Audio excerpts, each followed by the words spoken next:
Nacional por la Mesa de la Unidad Democrática y presidente de la comisión mixta encargada de analizar el decreto de emergencia económica. Sigue con nosotros, diputado. Hoy, de acuerdo al lapso que se había establecido, vence el periodo para que la Asamblea tome definitivamente una decisión que deben someter entonces a consideración de la Cámara. De acuerdo a lo que se ha visto en las últimas horas, algunas de las entrevistas que realizaron en la comisión a participantes del sector privado y empresarial y laboral de nuestro país, ¿hay condiciones para aprobar este decreto o para negarlo? Bueno, la comisión escuchó la voz del sector empresarial, la voz de los sindicatos, la voz de los pequeños comerciantes, la voz de los jubilados y pensionados, y tengo aquí 5 opiniones expertas de los profesores Felipe Pérez Martí, Víctor Álvarez, Ronald Balsa, Efraín Velázquez y Leonardo Vera, que consignaron su opinión. O sea, la comisión consultó. Y lo que la comisión arribó es lo siguiente, a lo cual arribó es lo siguiente: no hay condiciones para aprobar el decreto. El decreto no puede ser aprobado bajo estas circunstancias. ¿Por qué? Porque hay un conjunto de leyes que están listadas en el informe, que están vigentes, que facultan al presidente de la República para hacer lo que él quiere hacer con el decreto de emergencia económica. Pero lo que no puede aceptar esta Asamblea Nacional mayoritaria es que hay 2 aspectos allí que jamás se le pueden dar a un presidente, con lo cual se amputaría las competencias de la Asamblea Nacional. Primero, el gobierno quiere, en el artículo 2, numeral número 2, que la Asamblea Nacional renuncie a controlar el gasto público y que le autorice un cheque en blanco al gobierno para que mueva las partidas presupuestarias para proyectos que estén establecidos o no establecidos en la ley de presupuesto, es decir, que gasten como ellos quieren. Eso jamás se lo vamos a aprobar. Igualmente, que los créditos adicionales al presupuesto, que es una autorización para gastar más allá del presupuesto, que la Asamblea se desentienda de esto. Eso jamás se lo vamos a aprobar, ni a este gobierno, ni al que venga después de este gobierno. No lo vamos a aprobar.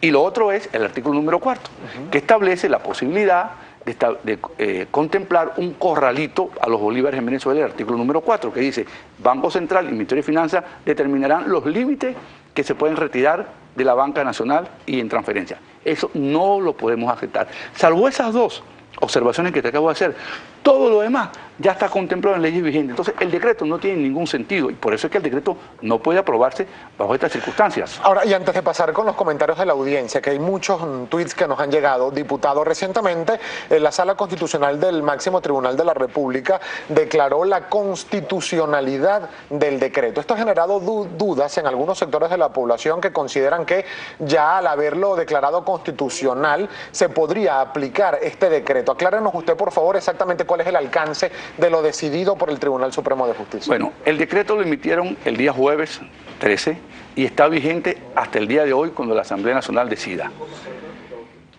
La constitucionalidad no le da viso, no autoriza el funcionamiento y la vigencia del decreto. Una vez que la Asamblea apruebe el decreto, si la Asamblea lo negase hoy, el decreto pierde la vigencia y el gobierno no podrá movilizar un céntimo amparado del presupuesto nacional, amparado en ese decreto que ya perdió vigencia. Y cualquier funcionario que se atreva a mover un centavo del presupuesto sin el consentimiento de la Asamblea Nacional va a estar sujeto a sanciones. Entonces el decreto está vigente hasta que la Asamblea Nacional hoy dictamine su aprobación o improbación. Vamos a chequear, diputado Guerra, los comentarios que nos llegan a través de nuestra cuenta en Twitter, @primerapágina, y es mi compañera Steninf Olivares quien los presenta. Adelante. Así es, nuevamente le damos la bienvenida al diputado José Guerra y le agradecemos respuestas precisas porque son muchos comentarios y muchas preguntas de nuestra audiencia. Iniciamos con @Quique Guaquerito. Ninguno quiere dar su brazo a torcer, ni oposición ni gobierno. El país grita ayuda y soluciones. ¿Qué le contesta? Le estamos planteando al gobierno soluciones, que abandona el modelo económico que fracasó, y aquí están las propuestas para el gobierno. Señores, oigan esto, aquí están las propuestas para salir de la crisis. Diputado, otra pregunta de @Lirio12630. Aristóbulo los invitó a discutir el tema en una oficina para que Venezuela no se entere del desastre. ¿Van a acudir a espaldas del pueblo? No, siempre el pueblo por delante y la información de todo lo que hagamos al pueblo venezolano. Por acá le pregunta también Aníbal Angulo, para el diputado José Guerra, ¿se esconde la quiebra de la economía en Venezuela? ¿Es la corrupción la principal causa de la crisis? Le pregunta. La crisis se origina en un modelo económico fracasado y la corrupción es un añadido que exacerba y profundiza la crisis. Otro comentario del señor Edgar Manuel Zambrano. Diputado Guerra, si la acción de los ministros ¿considera usted que la acción de los ministros es malcriadez o estrategia política? Yo creo que es algo peor, es una torpeza política no haber ido a la Asamblea Nacional y desacatar el mandato del pueblo.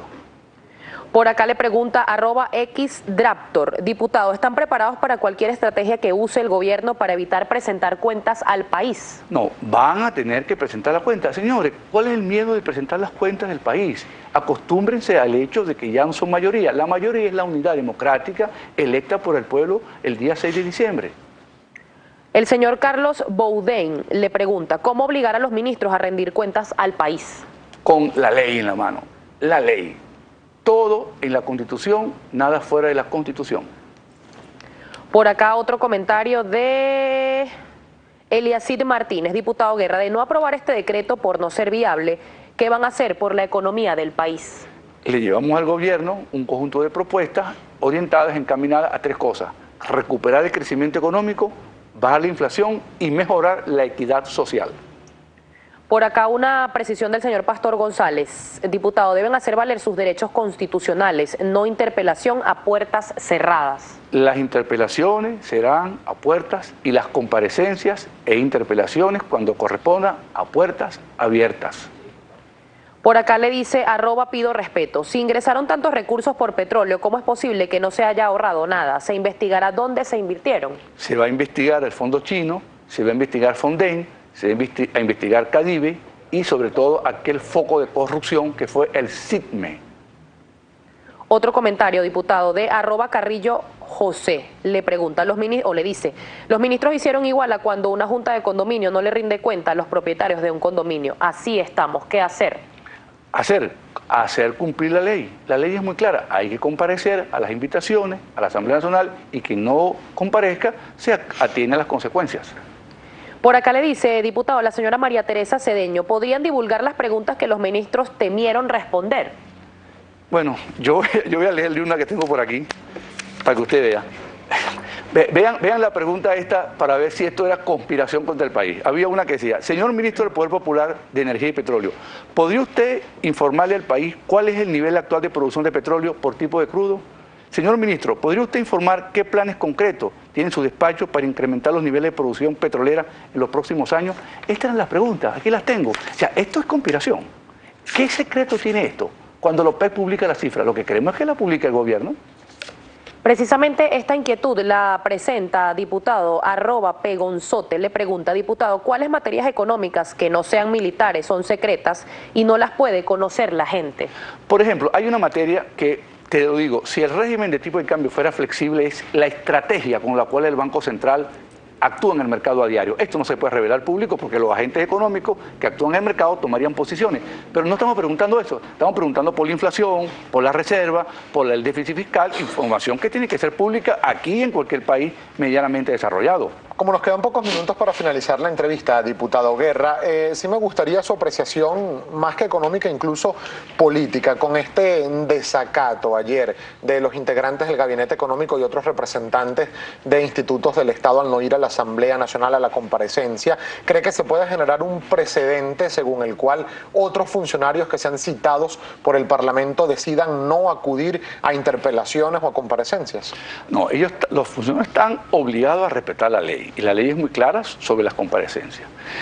Quiero insistir lo siguiente, las comparecencias tienen por objeto que el ministro o el alto funcionario le suministren a la Cámara de Diputados un conjunto de informaciones que han estado ocultas y que la ley los autoriza para presentar. Eso es todo el objetivo. ¿Para qué?